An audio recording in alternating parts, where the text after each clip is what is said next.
Assalamualaikum Ustaz, sahih tak doa awal tahun dan akhir tahun? Tidak sahih mana-mana doa yang berkaitan tentang awal tahun dan akhir tahun. Mana-mana doa yang berkaitan awal tahun dan akhir tahun, ia tidak sahih daripada Nabi SAW kerana kerana Nabi SAW tidak pernah bertemu dengan kalender Hijri. Nabi tak pernah berjumpa dengan kalender Hijriah. Kalender Hijriah mula dibuat pada zaman Sayyidina Umar. Apabila datang gubernur daripada Basrah, datang surat daripada gubernur Basrah yang minta kepada Umar untuk dibuat sesuatu. Apabila mereka kata innahu ya'tina min amirul mu'minin kutubun wala nadri ahuwa sya'banu hadhihi amil madhi. Datang kepada kami satu surat-surat, berita-berita surat daripada Amirul Mukminin Umar Al-Khattab. Tapi kat situ cuma tulis Sya'ban, tapi kami tak tahu Sya'ban tahun bila, tahun ni ataupun tahun lepas. Perjalanan pergi ke Basrah ambil masa. Tak tahu Sya'ban yang mana satu. Maka Umar kata kepada para sahabat, da'u linnas ma ya'rifunahu. Tetapkan kepada orang ramai sesuatu yang mereka boleh faham. Maka diorang buatlah bincang, kita kena buat kalender. Nak pakai kalender Arab Rom kuno boleh tak? Tak sesuai sebab dia dah lama sangat. Okey, kalau macam tu kita buat kalender sendiri. So kita nak buat cadangan Saidina Ali buat kalender. Tapi kalender yang mana satu?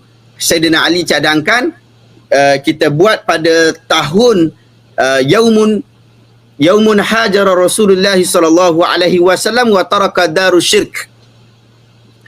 Pada hari Rasul sallallahu alaihi wasallam hijrah, pada tahun Rasul sallallahu alaihi wasallam hijrah, meninggalkan negara syirik, waktu itu Mekah. Maka bersepakatlah mereka meletakkan tahun hijrah itu, iaitu tahun ke-14 itu sebagai tahun ke-14 kenabian itu sebagai tahun pertama Hijriah. Tahun pertama Hijriah. Tapi tahun pertama Hijriah tu banyak bulan dia berlaku. Jadi sebelum daripada bulan Rabiul Awal, 8 Rabiul Awal, Nabi SAW 8 Rabiul Awal, Nabi keluar daripada Madinah, daripada Mekah pada 27 Safar, dan Nabi sampai di Quba pada 8 Rabiul Awal. 8 Rabiul Awal sampai dekat Quba, 8 Rabiul Awal tahun ke-14 tu, kita tak sebut macam tu, kita sebut 8 Rabiul Awal tahun 1 Hijriah. 8 Rabiul Awal tahun 1 Hijriah. Manakala sebelum daripada tu 7 Rabiul Awal tahun ke-14 Nabi dilantik sebagai Rasul. Macam tu cara sebutan dia. Tapi zaman Rasulullah tak ada lagi benda macam tu. Masih lagi secara umum saja. Dia tak ada tahun, dia just umum bulan dan hari saja. Tapi tak ada tahun lagi waktu tu. Kemudian bila kita dah dapat tahun pertama tu kita dah dapat. Bulan apa yang mula-mula sekali? Kalau ikutkan kita akan letak bulan Rabiul Awal. Tetapi di dalam Fathul Bari, Al-Imam Ibn Hajar Al-Asqalani beri penjelasan berkaitan tentang ni. Kenapa diletakkan bulan Muharram sebagai bulan yang pertama? Kerana dia berkait dengan Bai'ah Aqabah yang kedua. Bai'ah Aqabah, perjanjian di Aqabah yang akhirnya menatijahkan berlakunya hijrah. Khususnya hijrah Nabi SAW. Yang menjadi detik perjuangan hijrah itu pada Bai'ah Aqabah yang kedua. Bai'ah Aqabah berlaku pada bulan Zulhijjah. Pada pertengahan bulan Zulhijjah, ketika orang melaksanakan haji, ketika orang pergi haji.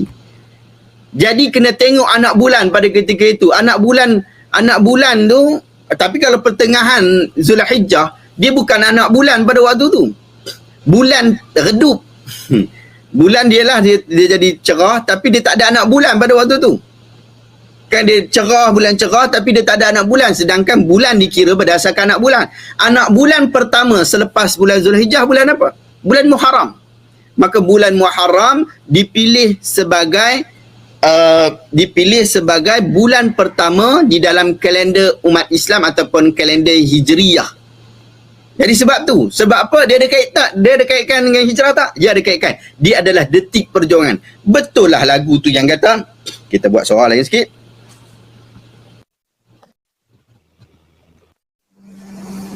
Bulan Muharram detik perjuangan, penghijrahan Nabi dan umat Islam. Nampak tak? Dalam lagu tu dia kata bulan Muharram ataupun awal Muharram detik perjuangan. Jadi awal Muharram maksudnya Muharram, bulan Muharram tu detik perjuangan. Wah, ini macam syarah lagu.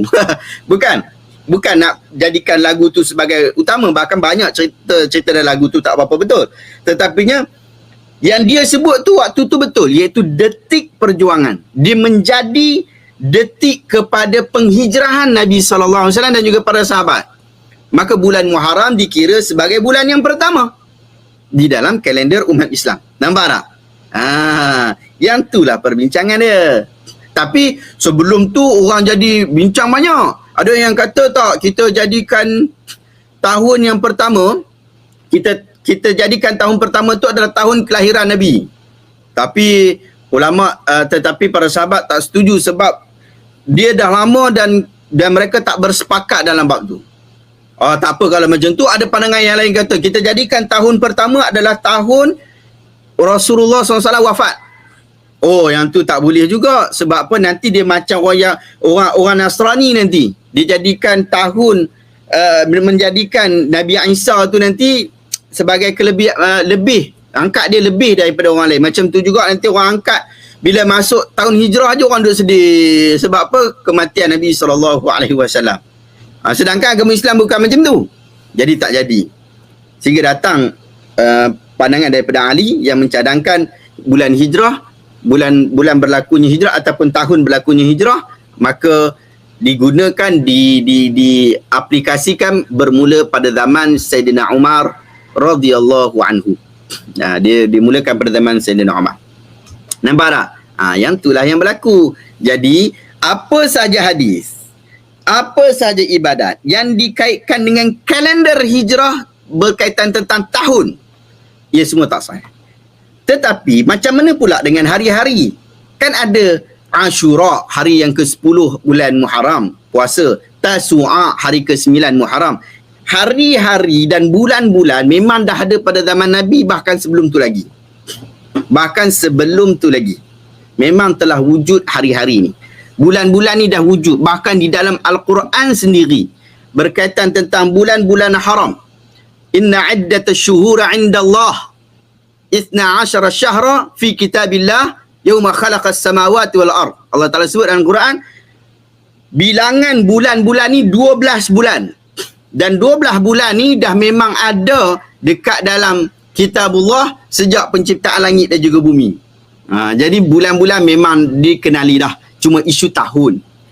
Jadi bila yang ni doa awal tahun dan akhir tahun dikaitkan kepada Nabi SAW, tak sah. Tapi boleh tak nak doa awal tahun dan akhir tahun ni? Boleh tak?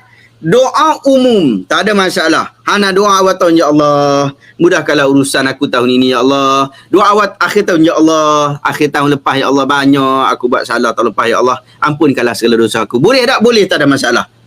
Tapi ada doa-doa yang ada kelebihan pelik-pelik. Macam doa yang ada kelebihan, doa awal tahun dan akhir tahun, kelebihannya, satgi syaitan akan kata, siapa yang baca doa ni, habislah amalan aku duk pedaya dia tahun lepas ni. Habislah akan datang ni, aku punya tipu daya kepada orang ini, kepada hamba Allah ni, pasti tidak akan memberi kesan kepada dia. Yang tu merapu. Sebab memang Nabi tak kata, fadilat kita tak boleh buat haikal sendiri. Semalam aku tidur, aku rasa rezeki boleh masuk dengan baca subhanallah 87 kali dah. Tak boleh. Ini adalah perkara ghaib yang perlu dibawa kepada Allah. Fadilat perlu dibawa kepada Allah. Umum bab doa, tak ada masalah. Kita nak doa, tak ada masalah. Macam tu. Cuma jangan bawa sampai jadi kita buat benda tu jadi macam ibadat baru. Setiap awal tahun dan akhir tahun kita ada majlis khusus dengan kelebihan khusus, iaitu baca doa ramai-ramai dekat masjid. Siapa yang tak pergi nampak lekeh sikit. Yang ni tak boleh. Doa umum, tak ada masalah. Doa umum. Bahkan saya kempen untuk kita gunakan tahun Hijriah.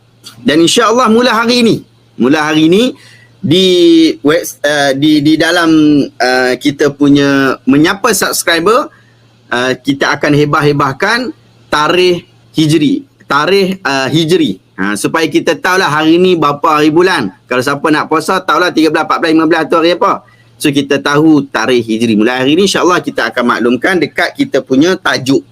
Dekat tajuk kita punya apa dia video live kita akan bubuh yang tu insya-Allah.